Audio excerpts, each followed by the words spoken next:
Welcome to game changer delivery boys. இது 15வது நாளோட game. ஸ்விக்கியில் நம்ம பெங்களூரில் வந்து ஒரு 30 நாள் ஸ்விக்கி ஓட்டினா எவ்வளோ எடுக்க முடியும் அந்த சேலஞ்சு. காலையிலே சாப்பிட்டு அப்படியே புக் பண்ணலான்னு பார்த்தா அப்டேட் ஆகிடுச்சு ஃபோனு. அப்புறம் கொஞ்சம் நேரத்தில் ஆன் ஆகிட்டு அப்புறம் ஜிக்ஸை புக் பண்ணோம். மொதல் ஆர்டர் 25 ரூபா ஆர்டர். சரின்ட்டு பெட்ரோலை போட்டுட்டு அதுக்கு அடுத்த ஆர்டர் 1 by 1ஆகவே எடுத்துக்கிருந்தோம். 12 மணிக்கு மேலே பெரிய ஆர்டர்லாம் போட்டிருந்தாங்க.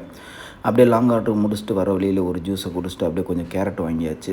அப்புறம் ஈவினிங் நேரத்தில் நல்ல மழை வர மாதிரி ஒரு ஸ்டேஜ் இருந்துச்சு. அது டெலிவரி வந்து பக்கத்துலேயே ரூம் மேன்சன் கிட்டத்தில் தான் இருந்துச்சு. அப்படியே கொடுத்துட்டு அங்கே சாப்பிட்டு வெளியே வந்து பார்த்தா மழை லைட்டாக ஆரம்பிச்சிருச்சு. சரி டக்குன்னு ட்ரெஸ்ஸை ரெயின் ஜாக்கெட்லாம் போட்டுட்டு ரெடி ஆகிட்டான். அதுக்கடுத்து ஆர்டர் எடுக்க போயிட்டு அந்த ஆர்டர் கொடுத்துட்டு வெளியே வந்து பார்த்தோம்னா ஆலங்கட்டி மழை அப்படியே சின்ன சின்னதாகவே பெஞ்சிக்கிட்டே இருந்துச்சு. அப்படியே இடையில போய் பார்த்து அதை தொட்டு பார்த்தோம்.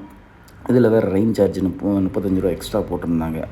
அதுக்கு இடையில் ஆர்டர்ஸ் 1 by 1ஆகவே வந்துக்கிருந்துச்சு. இது சரின்ட்டு ஆர்டர் எடுத்துகிட்டு போனால் ஃபுல் அண்ட் ஃபுல் டிராஃபிக் தான். என்னென்னா எலக்ட்ரானிக் சிட்டி அந்த இதில் செம்ம டிராஃபிக்கு. அப்படியே கிட்டத்தட்ட பொறுமையாகவே போய்க்கிருந்துச்சு.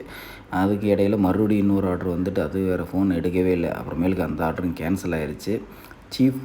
சீஃப் கபாப் 2 பீஸு கேன்சல் ஆகிடுச்சு. அதையும் எடுத்து வச்சுட்டு அதுக்கடுத்து லாஸ்ட் ஆர்டர் ஒரு கேக் ஆர்டர் இருந்துச்சு. அதையும் முடிச்சுட்டு இன்றைக்கி வெள்ளனாவே 12 மணிக்கே வந்தாச்சு. ஃப்ரைட் ரைஸும் அப்படி முட்டையும் வச்சுருந்தாரு. நம்ம ஒரு கபாப் போயிட்டு வந்தோமா, அதை சாப்பிட்டு இன்றைக்கி கேமை முடிச்சாச்சு. இன்றைக்கி எவ்வளோ ஏர்னிங்ஸ் பார்த்தோம்னா 2273 ரூபா. இன்றைக்கி டிப்ஸு மட்டும் 170 ரூபா வந்துச்சு. இந்த ரெயின் சார்ஜ்னால 170 ரூபா கிட்டத்தட்ட டிப்ஸே வந்துருந்துச்சு. அப்புறம் எக்ஸ்பென்ஸ்னு பார்த்தோம்னா 380 ரூபா வந்துருந்துச்சு. அது கழிச்சது போக நம்ம கை கிடச்சது 2063 ரூபா. இது 13 மணி நேரம் ஓட்டியிருந்தோம். ஓகே பார்க்கலாம். Time is gold. டயத்தை பயனுள்ளதாக யூஸ் பண்ணுவோம். Your risk your gift.